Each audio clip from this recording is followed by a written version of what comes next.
నేను కూడా కర్ణాటక వచ్చాను కాబట్టి కేజీఎఫ్ లెవెల్లో ఎలివేషన్ ఇద్దాం అనుకున్నా.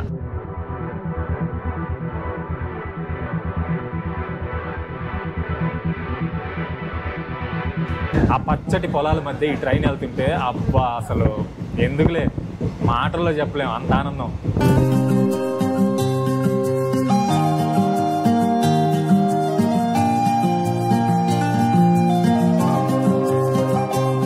నేనైతే very very very excited.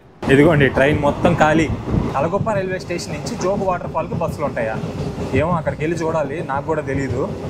Hello సంచారీస్, ఎలా ఉన్నారు? నేను మీ సింగిల్ సంచారి. Welcome to our YouTube channel. ఇప్పుడు నేనున్నాను కదూర్ రైల్వే స్టేషన్లో. కదూర్ రైల్వే స్టేషన్ నుంచి ఇప్పుడు నేను తలగొప్ప అనే రైల్వే స్టేషన్కి వెళ్ళబోతున్నాను. ఎందుకంటే అక్కడి నుంచి జోగ్ ఫాల్స్ 15 కిలోమీటర్స్ మాత్రమే. అందుకని ఫస్ట్ తలగొప్ప రైల్వే స్టేషన్ వరకు ఇక్కడ నుంచి ట్రైన్ ఉంది. ట్రైన్లో అక్కడ వరకు చేరుకొని అక్కడి నుంచి 15 కిలోమీటర్స్ బస్సులో కానీ లేకపోతే ఆటోలో కానీ వెళ్ళిపోదాం. నేను ట్రైన్లోనే ఎందుకు వెళ్ళాలనుకుంటున్నాను, ఎందుకంటే ట్రైన్లో అయితే తలగొప్ప వరకు 70 రూపీస్, అక్కడి నుంచి మోస్ట్లీ ఒక 20 రూపీస్ ఉంటుందేమో ఉంటే. కానీ ఇక్కడ నుంచి బస్సు ఎక్కాలంటే 250, 300 రూపీస్ పెట్టాలి. నేను అంత పెట్టలేను, ఎందుకంటే మనం బడ్జెట్ ట్రావెలర్స్ కదా.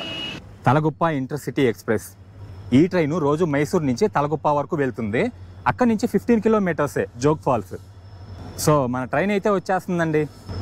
ఒక 3.5 గంటలు జర్నీ చేస్తే తలగొప్ప వరకు రీచ్ అవ్వచ్చు.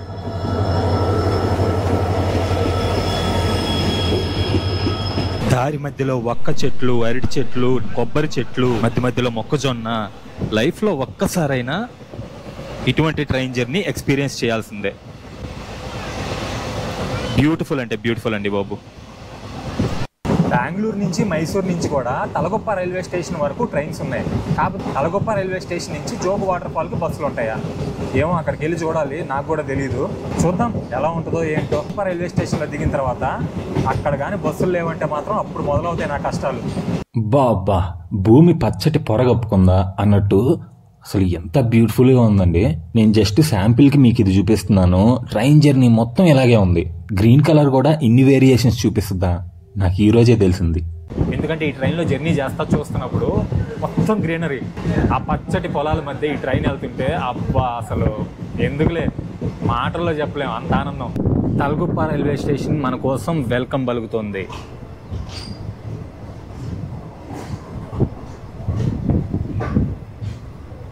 స్టేషన్ మొత్తం కన్స్ట్రక్షన్ జరుగుతున్నట్టుంది. ఇప్పుడే స్టేషన్లో అయితే దిగేసానండి. ఇదిగోండి మనం వచ్చిన ట్రైన్ తలగొప్ప ఇంటర్సిటీ ఎక్స్ప్రెస్. సో ఇప్పుడైతే మనం స్టేషన్ బయటకు వెళ్ళిపోదాం. అదిగోండి అక్కడ ఉందండి ATM, Canara bank ATM. Railway station నుంచి 1/2 కిలోమీటర్ రైట్కి తిరిగి నడుచుకుంటూ వస్తే ఇక్కడ ఏటీఎం ఉంది. అమ్మయ్య, ఇందాక నేను స్టేషన్ నుంచి ఏటీఎం కోసం రైట్కి వెళ్ళాను కదండి, అలా కాకుండా లెఫ్ట్కి ఒక 500 మీటర్స్ వస్తే ఇక్కడ ఒక చిన్న బస్ స్టాప్ ఉంటుంది. ఇక్కడ నుంచి మనకి వాటర్ ఫాల్స్కి బస్సెస్ ఉంటాయంట. సరే వెయిట్ చేద్దాం. ఇదైతే ఈ బస్ అయితే కాదు, వెయిట్ చేద్దాం. ఇదిగో ఈ సైడ్ నుంచి వస్తాయి. నేను అడిగాను ఇక్కడ నుంచి ఫ్రీక్వెంట్గా బస్సెస్ ఉంటాయా అని అంటే పర్లేదండి, ఫ్రీక్వెంట్గానే ఉంటాయని చెప్పారు. సో అయితే రావచ్చు అనమాట. తలగొప్ప రైల్వే స్టేషన్లో దిగి ఇక్కడ నుంచి 15 కిలోమీటర్స్ దూరంలో ఉన్న ఫాల్స్కి వెళ్ళొచ్చు. 14 కిలోమీటర్లు 33 రూపాయలు ఛార్జ్. ఫైనల్గా జోగ్ ఫాల్స్ దగ్గర నన్ను బస్ దింపేసింది. ఇదిగోండి ఇక్కడే దింపిందండి. ఇదే జోగ్ ఫాల్స్కి ఎంట్రన్స్. కెమెరా అడిషనల్గా ఏమన్నా తీసుకుంటారేమో చూడాలి. మామూలుగా అయితే 20 రూపీస్ అని విన్నా. సరే పోయి టికెట్ అయితే తీసేసుకుందాం. ఫస్ట్ టికెట్ అయితే 20 రూపీస్ తీసుకున్నారండి. డిఎస్ఎల్ఆర్కి అయితే 100 రూపీస్ అంట. నా చిన్న కెమెరాకి ఏం తీసుకోలేదు. నేనైతే వెరీ వెరీ వెరీ ఎక్సైటెడ్. ఎందుకంటే ప్రపంచంలోనే అత్యంత ఎత్తైన వాటర్ ఫాల్స్ లో ఇదొకటి, మన భారతదేశంలో రెండవది. వాటర్ డ్రాప్స్ ఫేస్ మీద కొడుతున్నాయి. సౌండ్ వినిపిస్తుందా మీకు? దేవుడా, అసలు ఏం కనపడట్లా, అసలు ఏం కనపడట్లేదండి. అసలు ఏమన్నా కనిపిస్తుందా? ఆ వాటర్ కింద పడి మొత్తం చూడండి, ఆ డ్రాప్స్ మొత్తం వైట్ గా కనిపిస్తున్నాయి. ఏంటబ్బా ఇక్కడికి రాగానే వర్షం పెద్దదైంది అనుకున్నా. అది వర్షం కాదు, అక్కడ వాటర్ పడుతుంది కదా, అవి డ్రాప్స్ లాగా ఫామ్ అయ్యి మళ్ళీ తిరిగి మన మొహం మీదకే వస్తుంది. ఇదే right season Jog water fall చూడడానికి. మీరు ఎవరన్నా చూడాలనుకుంటే ఈ టైంలోనే వచ్చేసేయండి. ప్రకృతి అందాలతో పాటు నీరు ఎలా తాండవం చేస్తుందో చూడొచ్చు. నేను వెయిట్ చేస్తున్నా ఎప్పుడు ఇదంతా క్లియర్ అవుతుందా, నాకు వాటర్ ఫాల్ క్లియర్ గా కనిపిస్తుందా అని. అదిగోండి కొంచెం కొంచెంగా క్లియర్ అవుతుంది. శారావతి నది 830 అడుగుల మీద నుంచి అలా దూకుతుంటే చూడడానికి 2 కళ్ళు సరిపోవట్లా. అక్కడ వాటర్ ఫాల్ కొన్ని పాయలుగా విడిపోయింది కదా, ఒక్కొక్క దానికి ఒక్కొక్క నేమ్ ఉంది. ఫస్ట్ దేమో రాజా, తర్వాత ఏమో రాకెట్, తర్వాత ఏమో రోరర్, తర్వాత ఏమో రాణి. ఈ పక్క చివరన ఒక వాటర్ ఫాల్ పడుతుంది కదా, దాని పేరు నాకు తెలీదు. అసలు దానికి పేరుందో లేదో కూడా నాకు తెలీదు.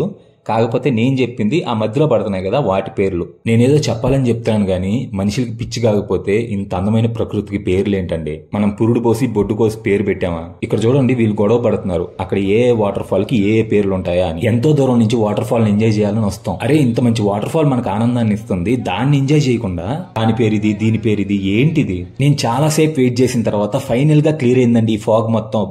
చూడండి అసలు ఎంత బాగుందో. ఇంత పెద్ద వాటర్ ఫాల్ చూడడం ఇదే ఫస్ట్ టైం అండి నేను. నాకైతే మాత్రం మామూలు ఎక్స్పీరియన్స్ కాదు. మీరు ఈ సీజన్ లో వస్తే ఫాగ్ ఉందని చెప్పేసి వెళ్ళిపోకండి, కాసేపు ఆగండి, అది మొత్తం క్లియర్ అవుతుంది. ఇదిగోండి ఇలా కనిపిస్తుంది. ఎందుకంటే ఇక్కడికి వచ్చిన వాళ్ళు చాలా మంది వెళ్ళిపోవడం చూసా, అసలేం కనపడట్లేదు వెళ్ళిపోదాం పదా అని. ఆ వాటర్ ఫాల్ కింద పడుతుంటే చూడండి, ఏదో బ్లాస్ట్ అయితే ఎలా ఉంటుందో అలా ఉంది. ఈ భూమి మీదకే స్వర్గం వచ్చిందా అన్నట్టు ఈ ఫ్రేమ్ చూడండి అసలు ఎంత బాగుందో. ప్రకృతిని ఇచ్చే చిన్న విషయం కూడా మనం ఎంజాయ్ చేయాలి. అటువంటిది ఇంత పెద్ద ఐ ట్రీట్ మామూలుగా ఉంటుందా?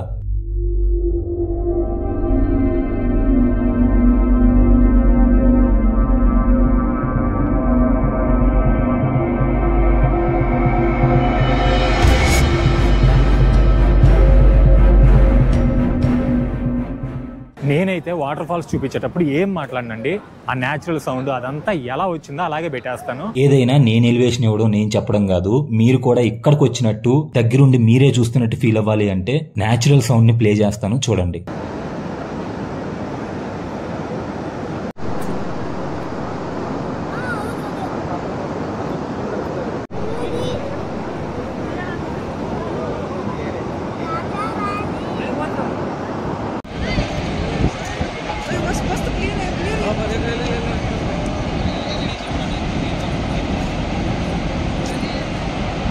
కిందకైతే నార్మల్గా వెళ్ళొచ్చు, ఇప్పుడైతే అలౌ చేయట్లేదు.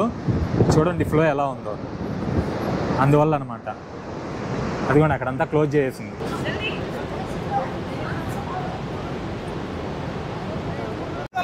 ఇదిగోండి చూడండి ఇక్కడ గేట్ వేసేసింది కదా. యాక్చువల్గా ఈ గేట్ తీసుంటే బాగుండేది, ఎందుకంటే కిందకల్లా వెళ్ళొచ్చు. వాటర్ ఫాల్స్ ఫోర్స్ మాత్రం మామూలుగా లేదు, అందుకే ఇక్కడ గేట్ క్లోజ్ చేసేసి ఉన్నారు, లేకపోతే కింద వరకు వెళ్ళొచ్చు. అదిగోండి అక్కడ స్టెప్స్ ఉన్నాయి, అంటే గాలంతా ఇప్పుడు ఇటు రాకుండా ఆ సైడ్ వెళ్తుంది, అందుకని చూడండి ఆ డ్రాప్లెట్స్ అన్నీ అలా వెళ్తున్నాయి. సో సంచారీస్, ఈ వీడియో మీకు నచ్చిందని అనుకుంటున్నాను. ఈ వీడియో మీకు నచ్చినట్టయితే ఏం చేయాలో తెలుసు కదా, ఒక లైక్ చేసి మీ ఫ్యామిలీకి ఫ్రెండ్స్కి ఈ వీడియోని షేర్ చేసి మన ఛానల్ని మాత్రం ఖచ్చితంగా సబ్స్క్రైబ్ చేసుకోండి. వేరే ఇంట్రెస్టింగ్ వీడియోతో మళ్ళీ కలుస్తాను.